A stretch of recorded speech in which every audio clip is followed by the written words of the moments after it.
என் சொந்தங்களுக்கு வணக்கம். நான் இப்போ ஒரு சுசியம் செய்து காமிக்க போகிறேன்.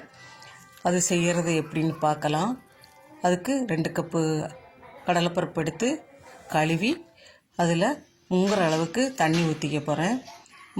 ஒரு விரலுக்கு மேலே தண்ணி இருக்க மாதிரி இருக்கணும். நம்ம விரல் முக்கணும் அப்படின்னா அதுக்கு மேலே தண்ணி இருக்க மாதிரி பார்த்துக்கோங்க. இப்போ நம்ம மூடி போட்டு 3 விசில் அடிக்க வச்சுக்கலாம்.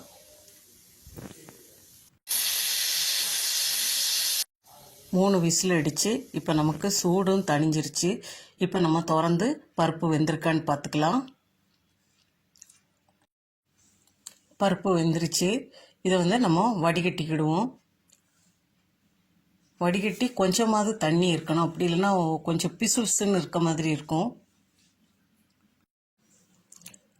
பருப்பு வடிகட்டியாச்சு. இது கூட சேர்க்கக்கூடியது என்னெல்லான்னு பார்த்துக்கலாம். இதுக்கு 1 கப்பு தேங்காய் எடுத்திருக்கேன். ஒரு 6 ஏலக்காய் பெரிய ஏலக்காயாக எடுத்திருக்கேன். இந்த ஏலக்காயை கொஞ்சமாக சீனி போட்டு பல்ஸ் பண்ணி நம்ம அதில் போட்டுக்கலாம்.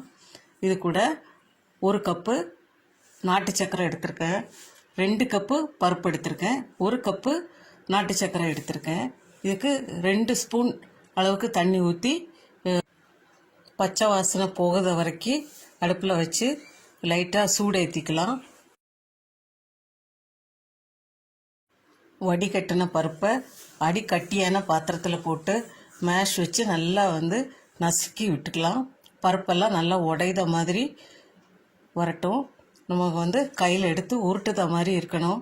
உடைக்கிறதுக்கு முன்னகட்டி நம்ம சர்க்கரை பாவை ஊற்றணும் அப்படின்னா அது என்னென்னா பருப்பு புறமே மறுபடியும் நமக்கு இதேமாரி மசிஞ்சு கிடைக்காது, அப்படி வேகாத மாதிரியே இருக்கும். அதனால் நல்லா மேஷ் பண்ணி விட்டுறலாம். மேஷ் பண்ணி விட்டுட்டு அதுக்கப்புறம் அந்த சர்க்கரை பாவை அதில் ஊற்றிக்கிடலாம். துருவின தேங்காயை மணம் வர்றது வரைக்கும் கொஞ்சம் வறுத்து எடுத்துக்கிடுவோம்.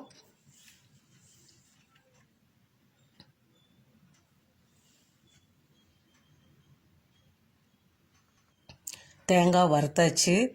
இந்த பருப்பு கூட சர்க்கரை பானி, வறுத்த தேங்காய், ஏலக்காய் பொடி இது எல்லாமே போட்டு நல்லா கிளறிக்க போகிறோம்.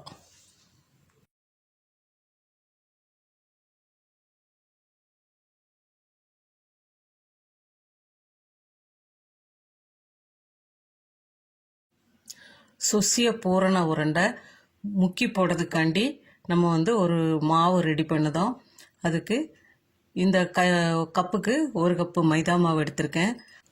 அதே கப்பில் 1/4 கப்பு அரிசி மாவு எடுத்திருக்கேன். அதையும் போட்டு தண்ணி கொஞ்சம் கொஞ்சமாக விட்டு நம்ம தோசை மாவு பதத்துக்கு நம்ம கரைச்சி வச்சுக்கணும். அது முக்கும்போது நல்லா கோட்டாகுத மாதிரி கொஞ்சம் கட்டியாகவே இருக்கட்டும். இதில் ஒரு சிட்டிகை உப்பு போட்டுக்கலாம் ஒரு டேஸ்ட்டுக்காண்டி.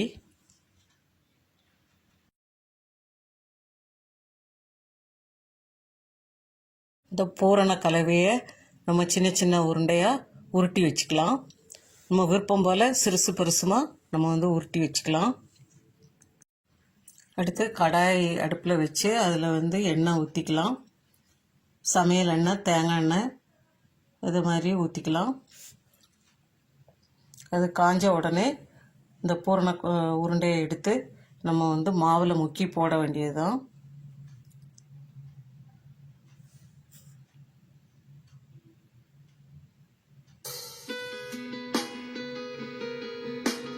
ஏதோ ஒரு காரணத்தினால பூரணம் உருண்டை பிடிக்க வராமல் தண்ணி ஆயிடுச்சு அப்படின்னா நம்ம கொஞ்சம் அவல் போட்டு விரவிக்கலாம். அவல் போட்டு விரவும் போது அந்த தண்ணியை கொஞ்சம் வாங்கிக்கிடும். நம்ம ஈஸியாக உருண்டை பிடிக்க வந்துடும். இது ஒரு டிப்ஸு தான்.